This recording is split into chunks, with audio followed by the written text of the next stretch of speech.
مولاي صل وسلم دائما أبدا على حبيبك خير الخلق كلهم. بسم اللہ الرحمن الرحیم الحمد للہ رب العالمین والعاقبۃ للمتقین والصلاة والسلام علی سید الانبیاء وخاتم المرسلین وعلی آلہ واصحابہ اجمعین، اما بعد۔ اللہ رب العزت کے فضل اور کرم سے ہفتہ وار حلقہ درس قرآن کی اس نشست میں آج ہم سورۃ الفیل کے بارے میں پڑھیں گے۔ شان نزول کے اعتبار سے 19ویں نمبر پر نازل ہونے والی سورت یہ سورہ فیل ہے۔ فیل کا معنی ہوتا ہے ہاتھی۔ اس سورت کو ہاتھی کا نام اس لیے دیا گیا کہ یمن کا ایک بادشاہ تھا جس کا نام تھا ابرہ۔ اس نے یمن میں عیسائیت کو فروغ دینے کی کوشش کی اور ایک عیسائیوں کے عبادت گاہ گرجا بڑا خوبصورت صنعا شہر میں بنایا۔ اس میں بڑی نقش و نگاری کی اور ہر طرح کی اپنے دور کے مطابق سجاوٹ، اعلیٰ درجے کی تعمیر اور بناوٹ کی۔ چاہتا وہ یہ تھا کہ پوری دنیا کے لوگ اس میرے بنائے ہوئے گرجے میں آیا کریں، لیکن اس کے باوجود کہ وہ علاقہ جنت نظیر تھا، صنعا شہر بڑا خوبصورت تھا، جیسے ہمارے علاقے میں مری کو اور کشمیر کے علاقے کو خوبصورتیاں حاصل ہیں، تو صنعا کا علاقہ بھی قدرتی حسن اور حسین مناظر سے سجا ہوا تھا۔ اس کے مقابل ادھر مکہ مکرمہ میں چٹیل میدان، پہاڑ، سنگریزے اور گرمی، صحرا۔ پھر اس نے جو گرجا بنایا انتہا درجے کا خوبصورت، ادھر جو حضرت ابراہیم علیہ السلام کے ہاتھوں کا بنایا ہوا ہے سادہ سا گھر، پتھر صاف نظر آتے، غلاف تو بعد میں ڈالا گیا، اس وقت تو پتھروں کا بنی ہوئی ایک انتہائی سادہ اور پرانی عمارت تھی، لیکن پھر بھی دنیا بھر سے لوگ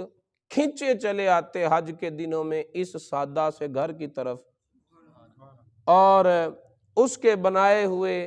کلیسا اور گرجے کی طرف کوئی جانے کا نام ہی نہ لیتا۔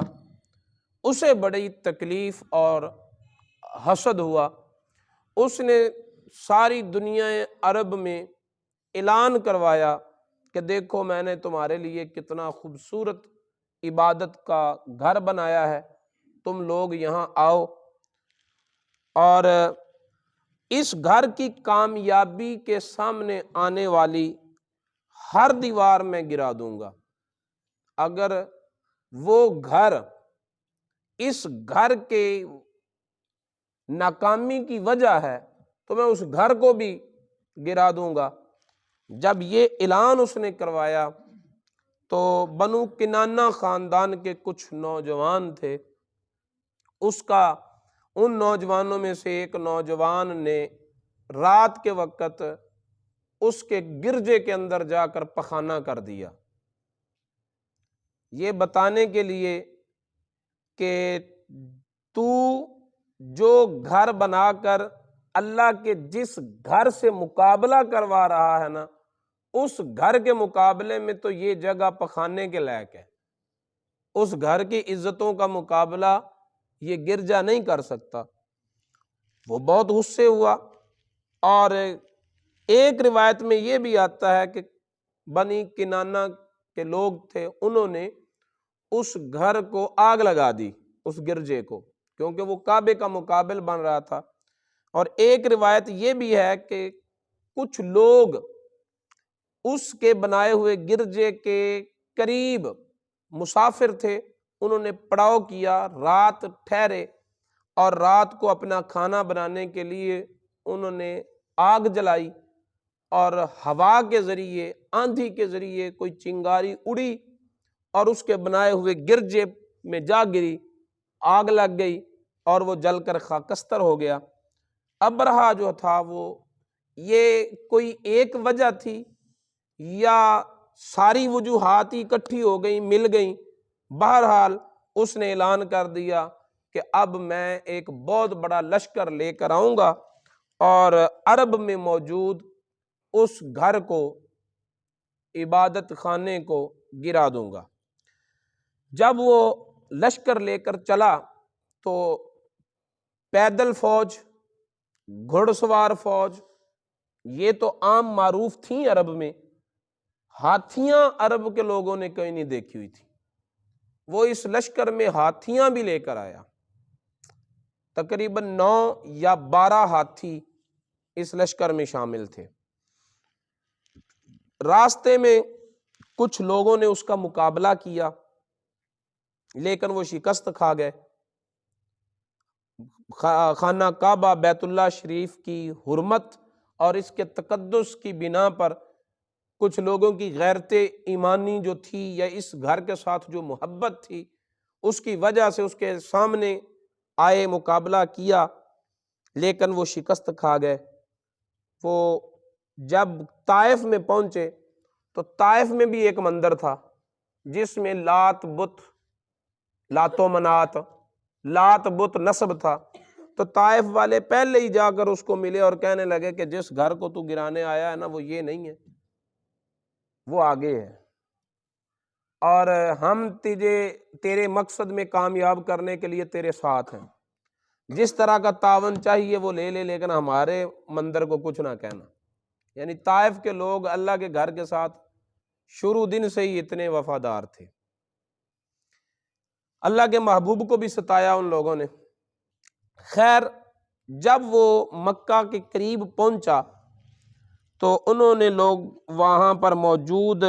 جو بکریاں، بھیڑیں، گائے، اونٹ جتنے بھی تھے ان کو غصب کرنا شروع کر دیا، اپنی مار دھاڑ شروع کر دی،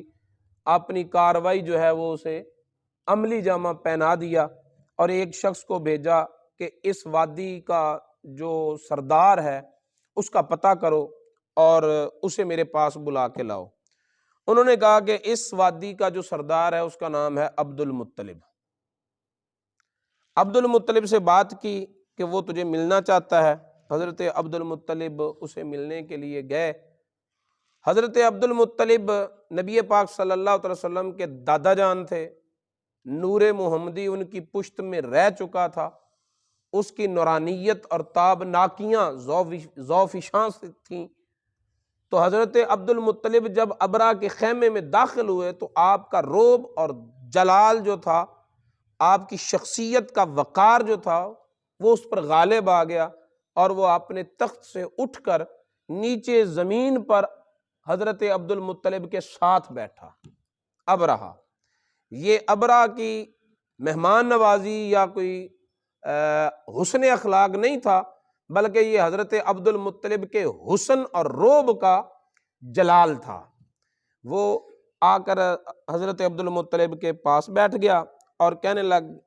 اب ترجمان کے ذریعے باتیں ہونے لگی۔ تو ابرا نے کہا کہ تجھے پتہ ہے میں کس لیے آیا ہوں؟ میں تمہارے اس گھر کو، جس کو تم اللہ کا گھر کہتے ہو، اپنے خدا کا گھر کہتے ہو، اس کو تہس نہس کرنے کے لیے آیا ہوں۔ تیرے پاس اگر کوئی بات ہے تو وہ کر۔ حضرت عبد المطلب نے کہا کہ تیرے لوگوں نے میرے 200 اونٹ پکڑ لیے ہیں، میرے وہ 200 اونٹ مجھے واپس دے دو۔ ابرہہ نے ترجمان کے ذریعے کہا کہ جب تو آیا تھا نا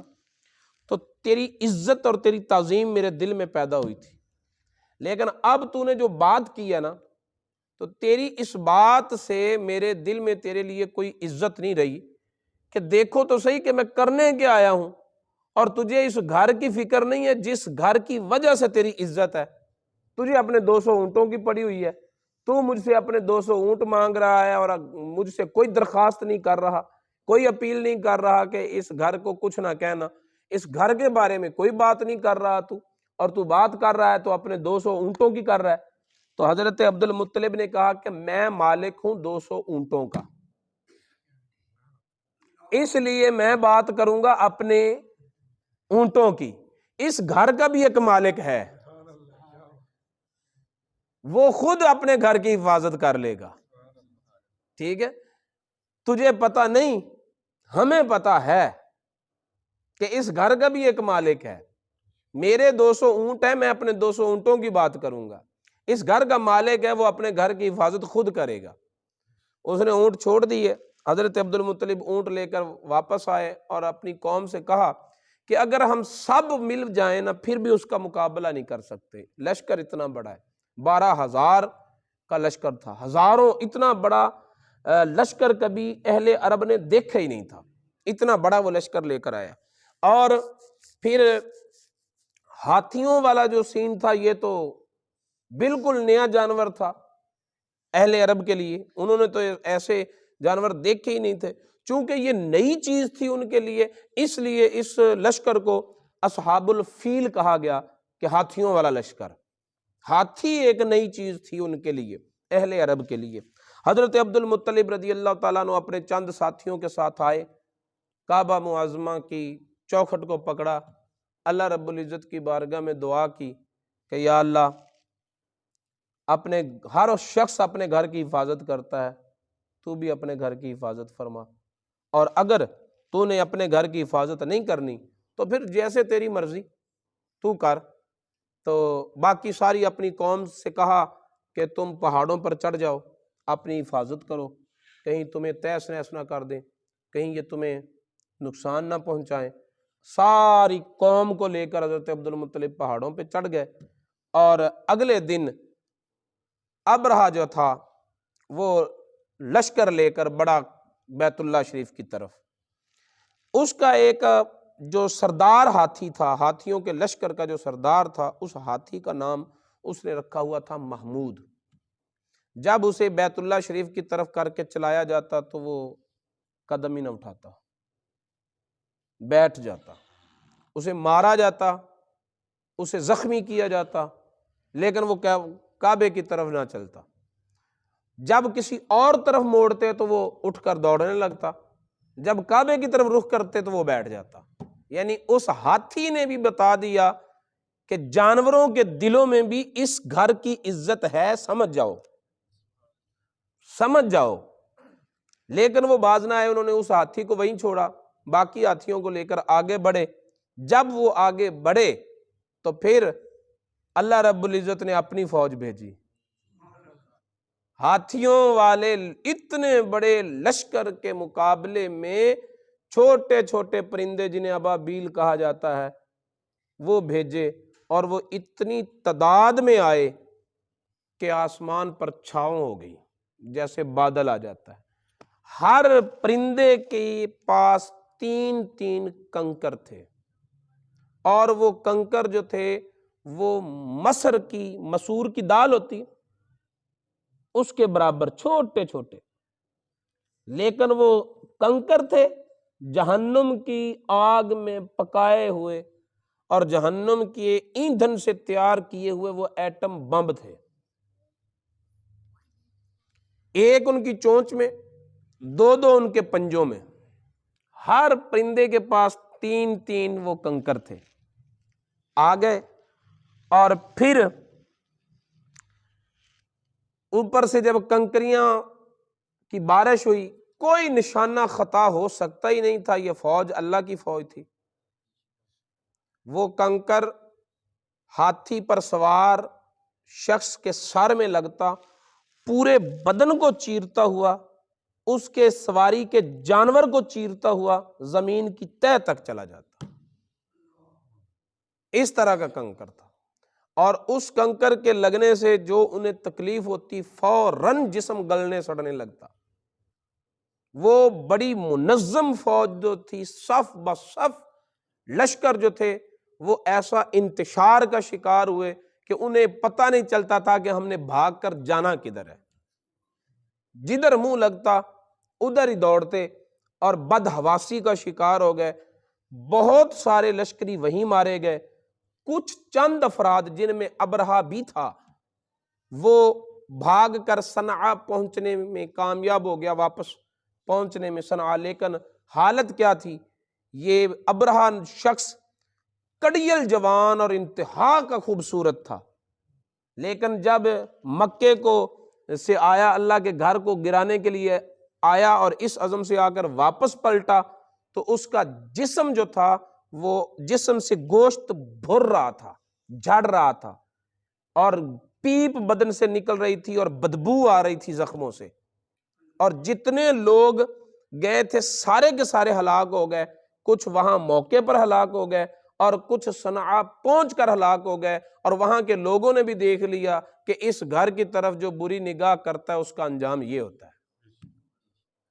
اس واقعے کا ذکر کر رہا ہے اللہ تعالیٰ اور فرمایا الم تر کیف فعل ربک باصحاب الفیل، اے پیارے محبوب آپ نے دیکھا نہیں کہ تیرے رب نے ہاتھیوں والوں کے ساتھ کیا کیا۔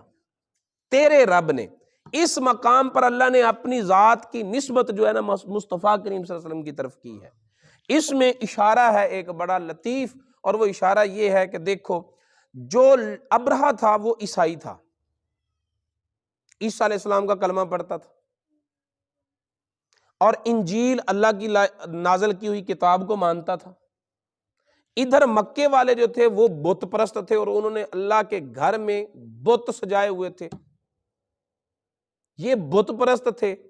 وہ اللہ کے نبی کو ماننے والا تھا۔ رسول اللہ صلی اللہ علیہ وسلم کے آنے سے پہلے تو نبوت حضرت عیسیٰ کی تھی نا، اس وقت قرآن کے نازل ہونے سے پہلے تو اللہ کی کتاب انجیل ہی تھی نا، تو وہ اللہ کے نبی کو ماننے والا، اللہ کی کتاب کو ماننے والا تھا، اور یہ بتوں کے پجاری تھے، تو چاہیے تو یہ تھا کہ اللہ اس کی مدد کرتا۔ کیا خیال ہے؟ چاہیے تو یہ تھا نا کہ اللہ اس کی مدد کرتا، لیکن اللہ تعالیٰ نے اس کی مدد نہیں کی بلکہ مکے والوں کی مدد کی۔ کیوں؟ اس لیے کہ مکہ میں اللہ کا یار آنے والا تھا، مکہ میں اللہ تعالیٰ کا محبوب آنے والا تھا، اور رسول اللہ صلی اللہ علیہ وسلم کی ولادت اس واقعہ کے 55 دن بعد ہوئی، 50 یا 55 دن بعد ہوئی، یعنی اس وقت نبی پاک صلی اللہ علیہ وسلم اپنی والدہ ماجدہ کے بطن اقدس میں جلوہ فرما ہو چکے تھے۔ تو اللہ تعالیٰ نے باوجود اس کے کہ اہل مکہ بت پرست تھے، ان کی مدد کی اور اپنے گھر کی حفاظت کی، مکہ والوں کی وجہ سے نہیں بلکہ مکہ میں جو محبوب آنے والا تھا اس محبوب کی وجہ سے۔ اور اپنی ربوبیت کی نسبت آپ اللہ رب العزت نے محبوب کی طرف کر کے کہہ دیا، اور کہ محبوب وہ جو میں نے اپنے گھر کا دفاع کیا تھا، مقصود گھر کو بچانا نہیں تھا، مقصود لوگوں کو یہ بتانا تھا کہ اب اس گھر کو آباد کرنے والا آنے والا ہے۔ الم تر کیف فعل ربک، اب یہاں پر دفاع تو ہو رہا ہے کعبہ کا، تو چاہیے تو یہ تھا نا کہ ربوبیت کی نسبت کعبہ کی طرف کی جاتی اور کہا جاتا کہ الم تر کیف فعل رب البیت باصحاب الفیل، تو نے نہیں دیکھا کہ کعبہ کے رب نے کیا حال کیا ہاتھیوں والوں کا، لیکن کعبے کی طرف نسبت نہیں کی، اپنی ربوبیت کی نسبت محبوب کی طرف کی، اور فرمایا محبوب تیری وجہ سے کیا، جو کیا ہے وہ تیری وجہ سے کیا۔ الم تر کیف فعل ربک باصحاب الفیل، اے محبوب کیا تو نے نہیں دیکھا کہ کیا حال کیا تیرے رب نے ہاتھیوں والوں کا۔ اور 19ویں نمبر پر یہ سورت جو ہے وہ نازل ہوئی، یعنی اس سے پہلے دعوت اور تبلیغ، نبوت کا اعلان، رسالت کا پرچار ہو چکا تھا۔ اب یہ 19ویں نمبر پر نازل کر کے اللہ تعالیٰ اہل مکہ کو پیغام دے رہا ہے کہ مکے والوں سمجھ جاؤ میں نے اس محبوب کی خاطر تو ہاتھیوں والے لشکر کو تباہ کر کے رکھ دیا تھا، تم کیا چیز ہو، تم کیا چیز ہو۔ اس لیے اگر اس محبوب کو راضی رکھو گے تو تمہیں جہانوں پر عزتیں ملیں گی، اگر اس محبوب کو ستاؤ گے تو پھر یاد رکھو کہ میں نے اس محبوب کی خاطر ہاتھیوں والا لشکر تباہ کیا تھا۔ الم تر کیف فعل ربک باصحاب الفیل، کیا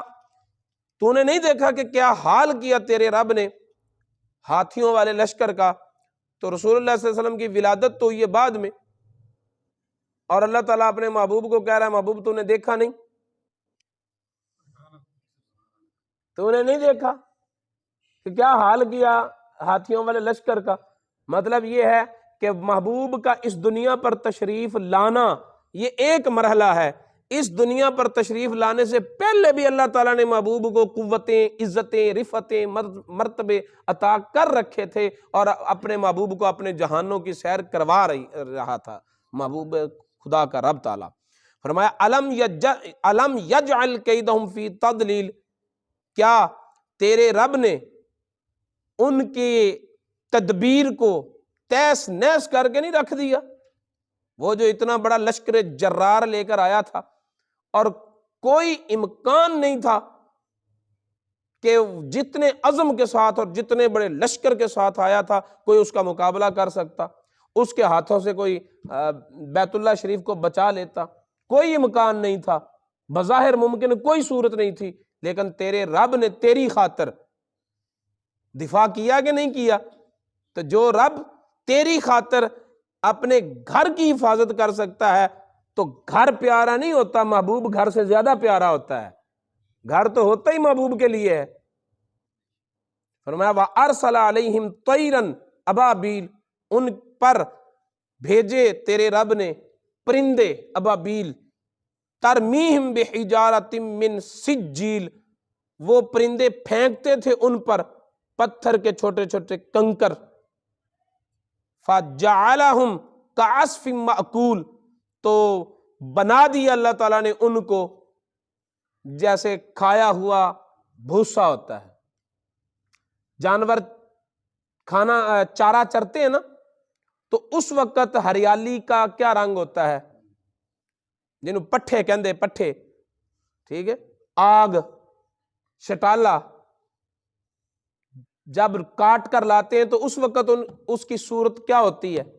پھر جانور اس کو کھاتے ہیں، چباتے ہیں، ان کے معدے میں جاتا ہے، نظام انہضام سے گزر کر پھر وہ گوبر کی شکل میں باہر آتا ہے، پھر گوبر کی شکل میں بھی سوکھ کر وہ مٹی میں جب بکھرتا ہے تو ان ذروں کو کہتے ہیں کعصف مأکول۔ اللہ نے فرمایا کہ ان کو میں نے اس طرح کا بھوسا بنا دیا جن کی حالت نہ گفتہ بھی، قابل بیان ان کا حال نہیں چھوڑا، ٹھیک ہے، جو میرے گھر کو جو ہاتھیوں کا لشکر لے کر آئے تھے، ٹھیک ہے، اس وقت کعبے کو بچانے والا کوئی نہیں تھا، کعبے کو بچانے والا کوئی نہیں تھا، تو وہ واقعہ اگرچہ رسول اللہ صلی اللہ علیہ وسلم کی ولادت سے پہلے کا ہے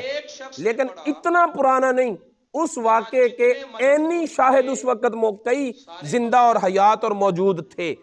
جب یہ صورت نازل ہوئی۔ تو اللہ تعالیٰ فرما رہا ہے کہ جب کوئی چارہ نہیں تھا اس وقت میں نے اپنے گھر کی حفاظت کے لیے پرندے بھیجے، آج تم میرے محبوب کو ستا رہے ہو تو اس واقعے کو بھول نہ جانا، اگر میں اپنے گھر کے لیے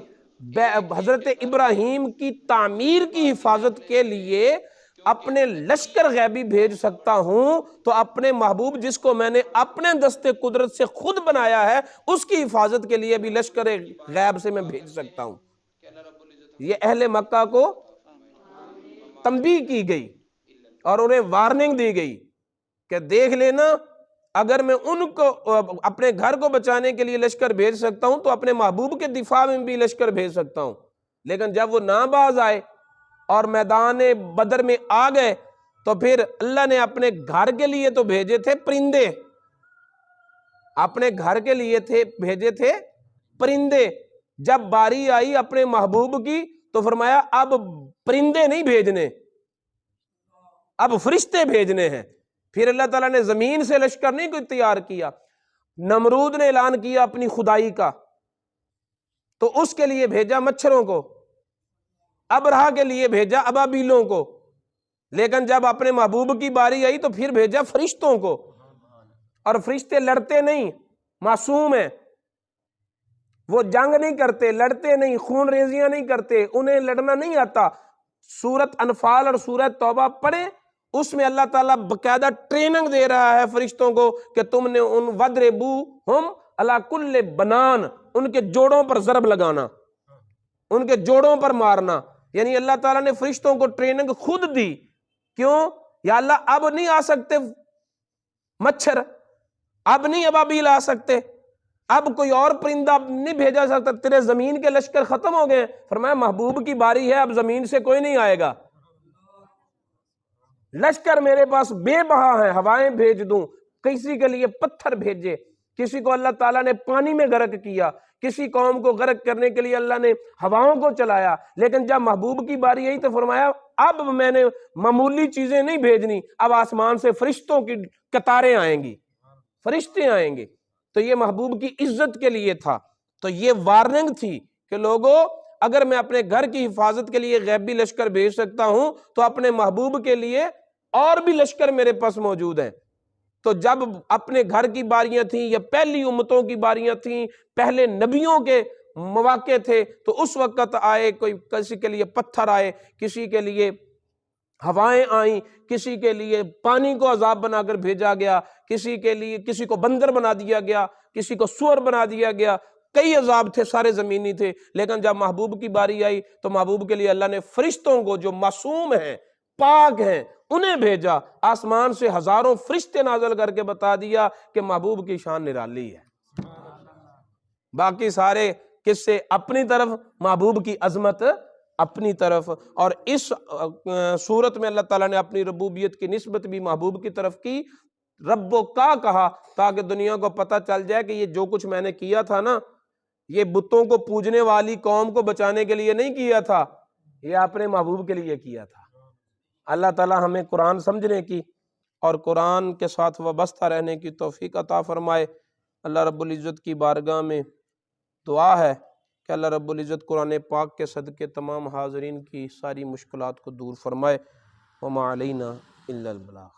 مولاي صل وسلم دائما أبدا على حبيبك خير الخلق كلهم